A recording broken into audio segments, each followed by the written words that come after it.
Escola de Arte.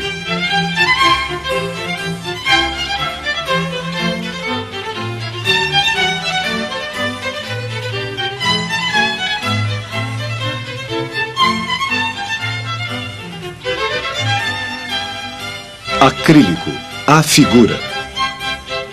As tintas acrílicas são muito jovens, não têm mais de 60 anos. No entanto, são bastante apreciadas pelos pintores do mundo inteiro, graças à sua resistência aos agentes atmosféricos, às oxidações e às decomposições químicas e à poluição. A tinta acrílica é a emulsão de um polímero. Isto quer dizer que trata-se da suspensão em água de pequenas partículas de resinas sintéticas, nas quais fica o pigmento depois que a água evapora. Cores, suportes, pincéis. As acrílicas são tintas hidrossolúveis, ou seja, são diluídas em água e secam rapidamente, formando uma película indelével depois da secagem. A dosagem da água é fundamental quando se trabalha com as acrílicas. De fato, quem quiser obter uma pintura semelhante ao óleo, usará a tinta tal e qual ela sai da bisnaga. Mas acrescentando-se uma quantidade maior ou menor de água, pode-se conseguir uma densidade similar à têmpera ou à aquarela. Quem desejar efeitos plásticos ou de transparência, de opacidade ou brilho, pode recorrer a um amplo leque de produtos auxiliares, como os médium transparentes, opacos, gel e outros. Com essas cores você pode pintar sobre qualquer suporte. Tela, madeira, papel, papelão e também muros. De qualquer forma, é preferível trabalhar sempre sobre superfícies já preparadas com o gesso acrílico. Podem ser encontradas no mercado telas montadas em molduras, papelão ou madeira. A imprimadura acrílica também pode ser feita com o pincel. Mas quem quiser trabalhar em superfícies mais consistentes deve utilizar a massa de modelar aplicada com uma espátula.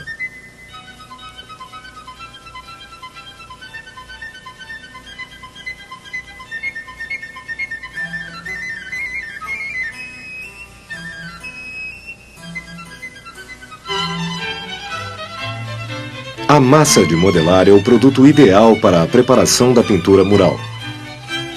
Após sua aplicação, podemos deixá-la em estado bruto ou então lixá-la quando estiver seca. Acrescentando-se médium gel, ela fica menos densa. Para imprimaduras especiais, recomenda-se gessos acrílicos coloridos prontos para o uso. Eles são encontrados nas lojas de materiais artísticos. Os pincéis sintéticos são os mais indicados para as tintas acrílicas, mas podem ser usados os de cerdas ou de pelo de boi. Não recomenda-se a utilização daqueles que são confeccionados com pelo de marta.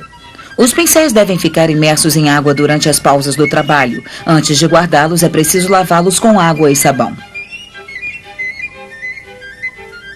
Quando acontece de a tinta secar na ponta do pincel, ele deve ser lavado com álcool para que sua qualidade original seja recuperada. O desenho. Para um pintor, as fontes de inspiração são praticamente infinitas. A figura humana, porém, sempre foi a mais emocionante e sugestiva. Quem quiser fazer no ateliê a cópia de uma figura ao vivo deve respeitar uma série de regras precisas que incluem a definição ou a escolha cuidadosa dos seguintes fatores: as dimensões do quadro, a posição do cavalete, o modelo, a pose, o suporte e as cores que deverão ser utilizadas. Alguns desses elementos podem parecer banais, mas tome cuidado, todos eles são muito importantes. Comece preparando um suporte de 70 centímetros por 1 metro, que é a medida ideal para a cópia de uma figura viva. Tenha sempre o cuidado de colocar o cavalete em uma posição que lhe permita ver tanto a modelo quanto a pintura com uma simples rotação da cabeça. A modelo. Um dos principais objetivos de todos os pintores profissionais ou amadores é copiar um ser humano ao vivo e conseguir interpretar suas emoções e pensamentos. Mas para que isso ocorra, é muito importante que o artista se acostume a observar as pessoas, suas atitudes e suas posições mais naturais, próprias da vida cotidiana. Eu, por exemplo, carrego sempre um bloco para anotações no bolso e aproveito todas as ocasiões para esboçar figuras ou registrar ideias de poses que poderei desenvolver mais tarde no ateliê. Se você quiser que a sua figura tenha uma atitude altiva, deve fazer com que a modelo assuma uma pose como esta, com o busto ereto e o olhar fixo para frente. Entretanto, se a figura que você tem em mente é de uma mulher cansada ou desanimada, essa poderia ser a pose certa. O olhar perdido na distância é uma atitude típica de uma pessoa desiludida ou à espera. Antes de começar o trabalho, deve-se decidir quais elementos entrarão na composição da pintura. É importante que a pose escolhida seja confortável para as modelos. Assim, elas poderão ficar paradas mais tempo, facilitando o trabalho. As modelos devem descansar a cada 15 ou 20 minutos. É bom fazer marcas de referência no chão antes que elas se movam. Desta forma, poderão voltar à posição inicial. Um primeiro esboço. O esboço preparatório da pintura pode ser feito com lápis, carvão, sanguina ou sépia. É indispensável saber usar o prumo para pintar uma figura. Segure o prumo com o braço estendido e depois, fechando um dos olhos, observe um detalhe de seu tema. Desta forma, você pode definir todos os pontos da modelo que estão localizados na perpendicular do fio e que funcionarão como pontos de referência para seu trabalho. Imaginando que a figura é sustentada por uma estrutura interna, procure ler as inclinações das várias partes do corpo da modelo.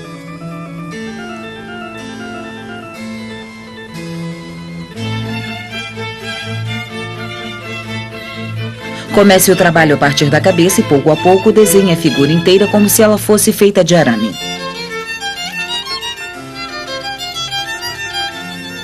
Não perca de vista as inclinações, checando-as continuamente com o prumo.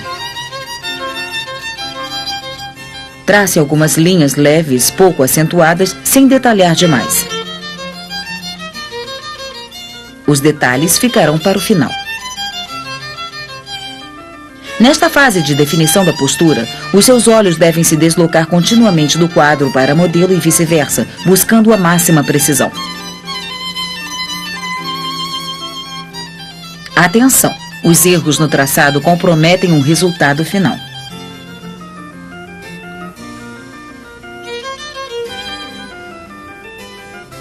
Observe agora o conjunto da cabeça visto de perfil. Procure a forma ovalada que o encerra. Veja como o rosto é a parte menor da cabeça inteira. Marque a posição das sobrancelhas e, depois de localizar o seu ponto de junção no meio da fronte, trace a inclinação do nariz segurando o carvão dessa forma. Em seguida, faça a linha da face e do queixo que integra o oval imaginário que envolve a cabeça.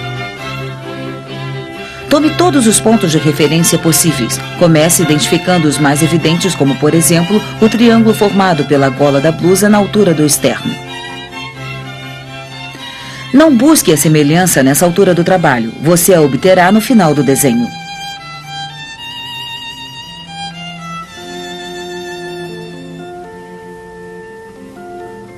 Marque as sombras mais nítidas e as utilize como pontos de referência.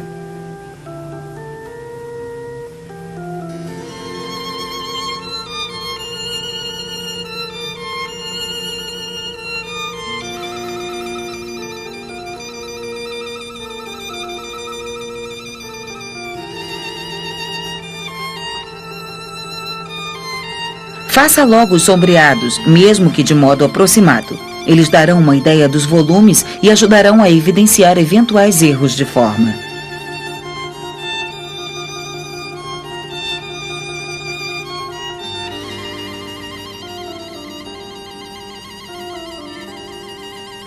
A cabeça sempre foi a medida de base ou módulo para o desenho do corpo inteiro de uma figura. De fato, a distância entre o queixo e o centro do externo corresponde à altura da cabeça.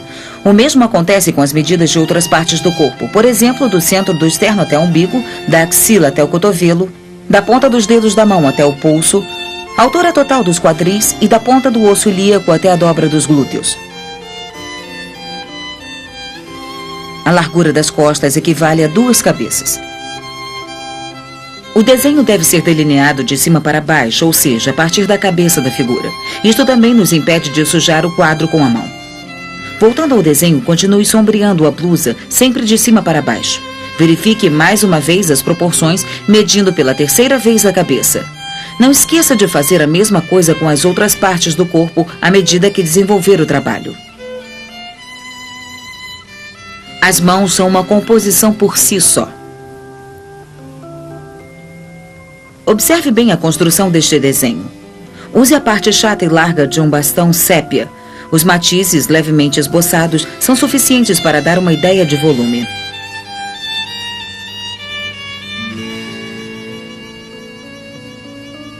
Ao fazer os sombreados, leve em conta a musculatura, que é revelada por meio de linhas e sombras.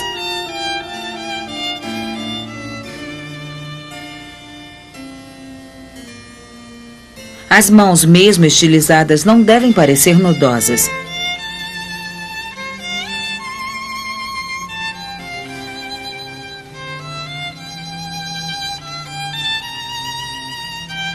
Um exercício útil é copiar somente as mãos de uma pessoa.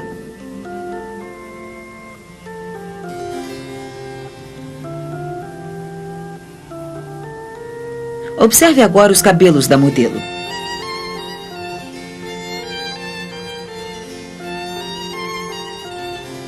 Para que não pareçam uma massa compacta, é preciso dar com o sombreado o efeito de volume. Para tanto, deve-se, antes de mais nada, destacar as partes mais claras das mais escuras, lembrando que mesmo os cabelos escuros parecem claros nas áreas mais iluminadas.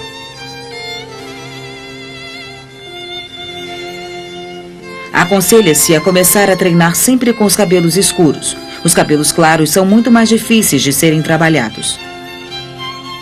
Agora que o desenho já está feito, utilize um pincel de cerdas de ponta quadrada para a operação de sombreamento, que poderá ser realizado com facilidade se você usar um pastel seco. Trabalhe decididamente com gestos rápidos e precisos. Nesta fase, a indecisão pode prejudicar o resultado. Não vacile. É preferível errar e recomeçar. Este processo não serve somente para dar leveza ao desenho, fazendo com que ele desapareça sob a cor. Ajuda também a conferir um meio tom que não poderia ser obtido de outra forma e que dá à obra um toque muito plástico. Cuidado, porém, para não usar o pincel com exagero. Ele deve ser passado o mínimo indispensável. Fique atento para não empastar o desenho. Observando a modelo, devemos fazer algumas considerações sobre a cadeira em que ela está sentada. Ao desenhar uma pessoa, os pintores com frequência não levam em conta os objetos que a cercam. A cadeira, por exemplo, é tão importante quanto a figura e deve ser feita cuidadosamente se desejarmos transmitir a ideia de que a figura está realmente sentada.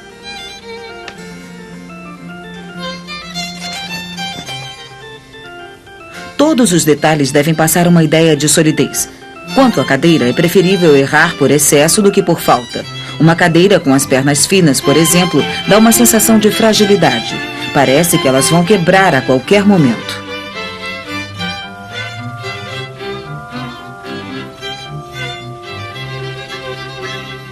Aconselha-se aos alunos a não subestimarem esses detalhes no momento em que estão se preparando para iniciar um trabalho. Um desenho sem sombra projetada não é um desenho terminado. É a sombra que dá volume ao desenho e por isso deve ser feita com precisão e rigor. A luz projeta no muro a sombra da figura e define os seus contornos. Durante o trabalho, a sombra não parece importante, mas quando o quadro fica pronto, percebe-se imediatamente quando ela está errada.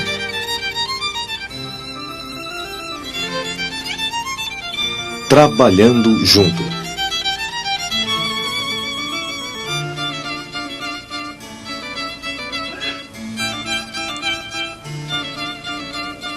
O encosto da cadeira deve ser mais inclinado.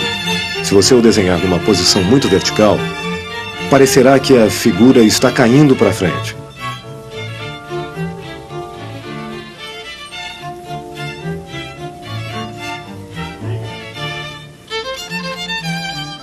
Você deve fazer os cabelos como uma massa de luz e sombra.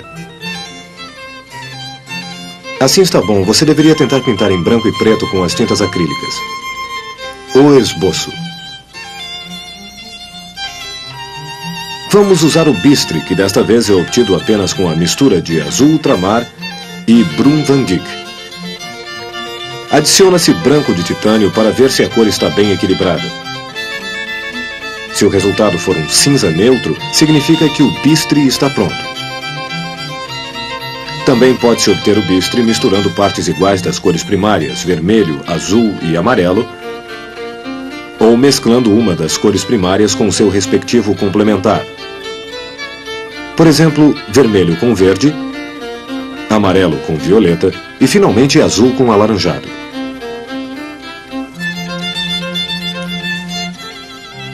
O esboço é a parte mais importante do quadro, justamente porque está no meio do caminho entre o desenho e a pintura.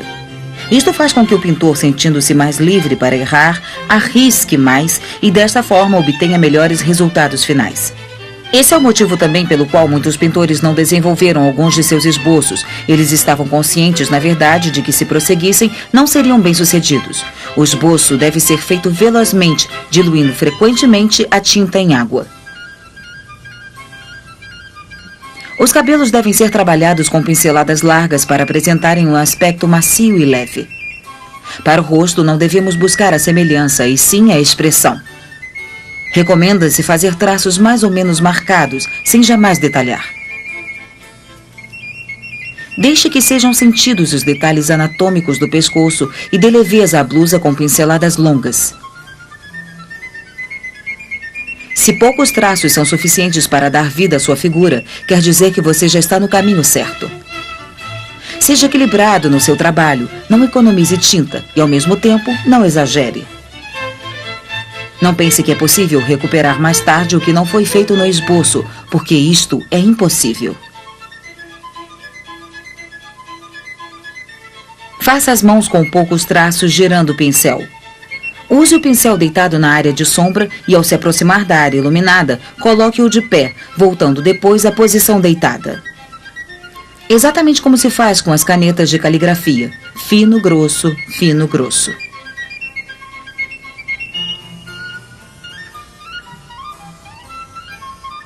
Um quadro não tem ponto de partida e ponto de chegada. Sabemos para onde vamos e quando partimos, mas não sabemos onde e quando chegaremos. Um quadro cresce, evolui e se transforma numa contínua metamorfose. A cadeira também deve ser feita com a mesma atenção. Crie sombras cheias onde você possa ver o escuro mais acentuado e deixe para o claro a mesma tonalidade de fundo da preparação. As partes escuras do esboço, depois de cobertas com tinta, terão uma tonalidade mais intensa, independente de qual seja a cor, ao passo que a mesma cor, aplicada nas áreas mais claras, ficará mais transparente. E agora, a cor. A paleta deve ser preparada dentro de uma ordem estabelecida. Comece com os verdes escuros, depois os claros, os amarelos, passe aos alaranjados e aos vermelhos, prosseguindo até o vermelho carmim. Em seguida, entre o carmim e o azul ultramar, coloque os violetas e entre o azul ultramar e o branco, os azuis. Depois do branco, as terras naturais e queimadas. Para ler corretamente as cores, deixe os olhos entreabertos. Para fazer a cor da pele, misture ocre amarelo, vermelho de cádmio claro e branco de titânio. Não recomenda-se usar o rosa carne já pronto, pois é bom que você aprenda a preparar uma base de cor com a qual possam ser feitas as variações necessárias.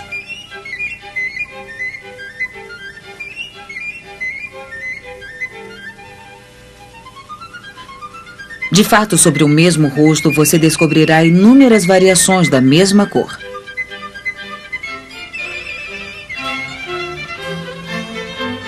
A administração da paleta é importantíssima para o pintor.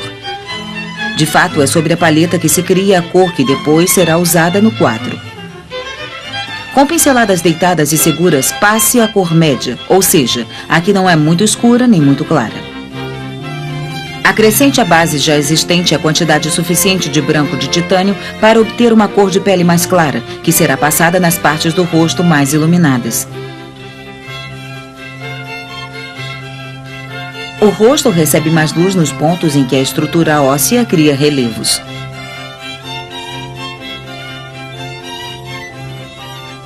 Na posição em que se encontra o modelo, a luz bate sobre a fronte, sobre o nariz, sobre o lábio superior e sobre o queixo.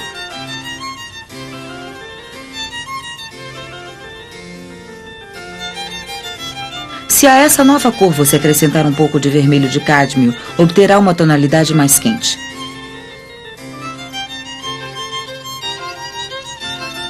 Quando você aprender a ver as cores, descobrirá as inúmeras variações de tons quentes e frios que existem no espaço de poucos centímetros. Procure reproduzi-las e aproximá-las uma das outras na pintura.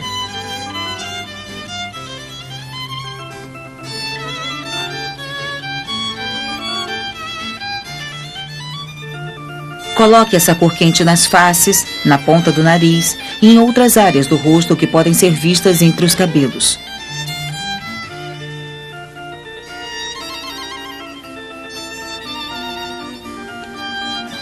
Para obter um tom de pele mais frio, basta acrescentar mais bistre à última base feita. Aplique agora os tons frios na parte mais profunda dos olhos e onde o queixo começa a ficar arredondado.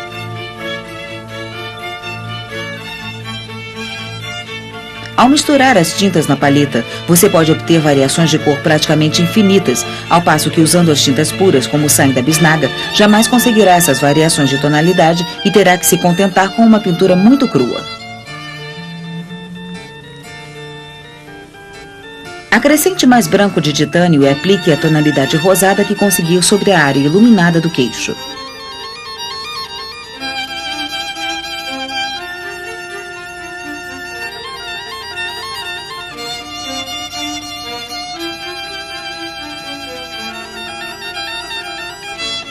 Ainda sobre a mesma base, acrescente terra de siena queimada, terminando o peito da figura com essa nova tonalidade.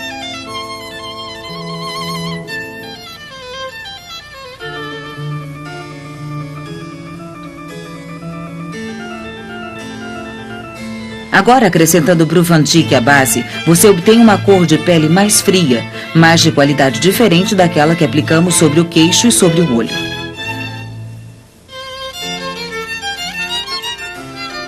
Você usará essa cor nas sombras embaixo do pescoço e entre os cabelos. Enxague o pincel e pegue um outro mais grosso.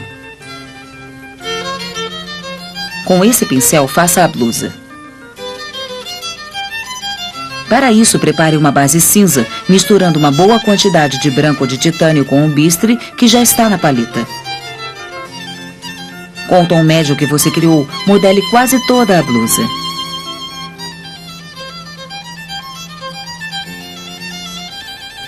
Deixe algumas sombras escuras nas dobras. Varie a quantidade de água. Desta forma, você ganha novas tonalidades da mesma cor. Use pincéis largos de ponta quadrada, pois eles impedirão que você entre nos detalhes. Um pincel grosso vai obrigá-lo a sintetizar e isso é o que você precisa fazer neste momento.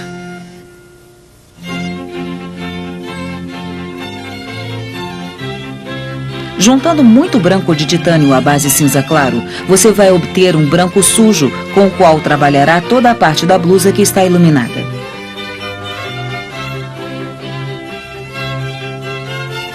Com pinceladas largas e decididas, você pode dar à blusa um efeito de leveza e de transparência.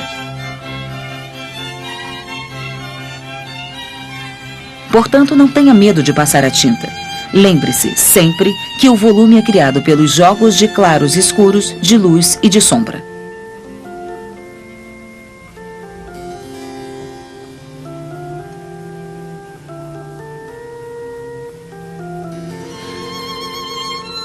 Pintar é um ato de coragem.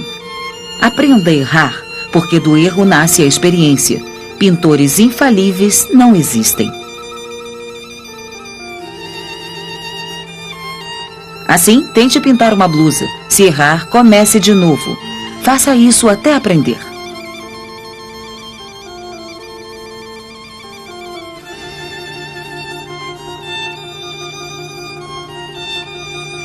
Para os cabelos, prepare o bistre com o Bru Van Dijk e azul ultramar. Misture bem. Acrescente um pouco de vermelho de cádmio, obtendo finalmente o fundo castanho para os cabelos. Aplique a tinta deixando-a descoberto as partes iluminadas. Observe a diferença entre o bistre usado no esboço e o bistre mais quente dos cabelos. Agora, com pinceladas muito seguras e tinta pouco encorpada, faça o resto dos cabelos. As pinceladas devem seguir o movimento dos cabelos como se você os estivesse escovando com o pincel.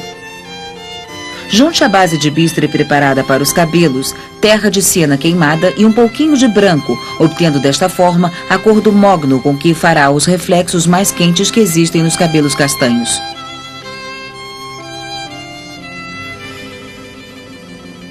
Porém, preste atenção. Aplique essa cor somente em alguns pontos para dar a forma arredondada à cabeça. Acrescentando um pouco de bistre ao branco, você vai conseguir um cinza claro, com o qual poderá obter os efeitos de maior intensidade luminosa sobre os cabelos. Não é preciso traçar as mechas uma a uma, bastam pinceladas largas para se obter o mesmo resultado. Para fazer a tonalidade das mãos, volte à base cor de pele. Acrescente um pouco de vermelho cádmio claro e misture bem. Cubra com essa cor a parte do dorso da mão que está em primeiro plano e a ponta dos dedos.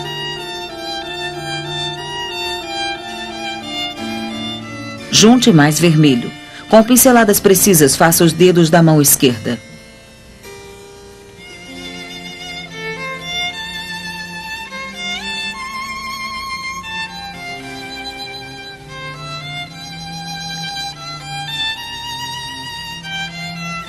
Acrescente a seguir mais bistre à base existente e com esta cor pinte o resto do dorso da mão.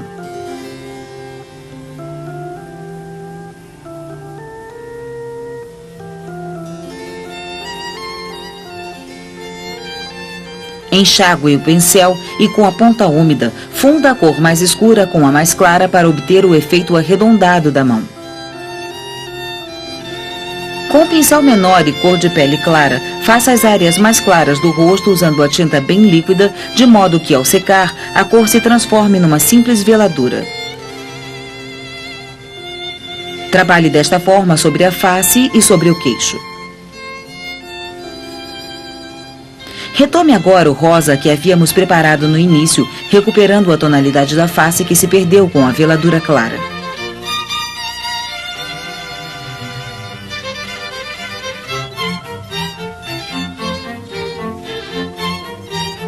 Com cor de carne muito transparente, faça o acabamento. Adicionando mais vermelho de cádmio claro à cor das faces, você pode obter a tonalidade dos lábios. O superior é mais escuro e o inferior mais claro. Com uma mistura de azul ultramar e o bistre da blusa, pinte a parede atrás da figura.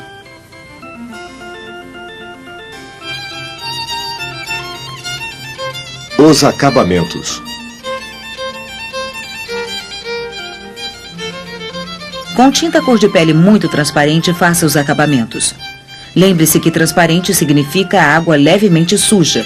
Depois de secar, deve apenas dar uma nuance à cor que está por baixo.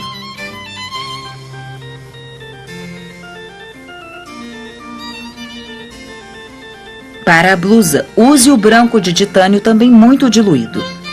Faça o tracejamento com muita determinação.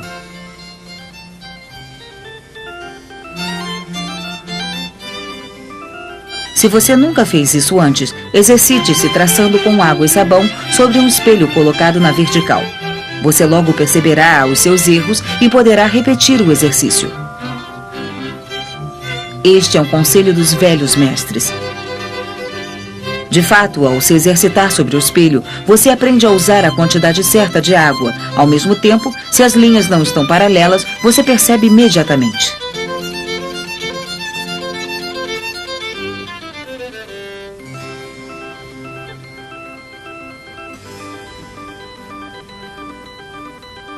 Nesta altura, use o bistre para acentuar todas as partes que se perderam durante a feitura do quadro.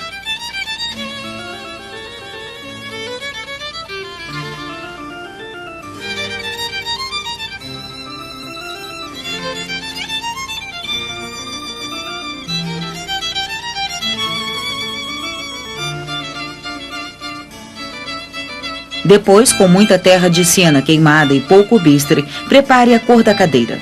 Esta peça deve ser feita com tracejamento para que não se destaque muito. Este traçado sobrepondo o claro escuro obtido com o bistre modela imediatamente a cadeira. Com um pincel muito grosso, faça a sombra projetada na parede usando a mesma técnica do tracejamento. Sobre esta base, faça as últimas veladuras brancas e a pintura está pronta. Até a próxima aula.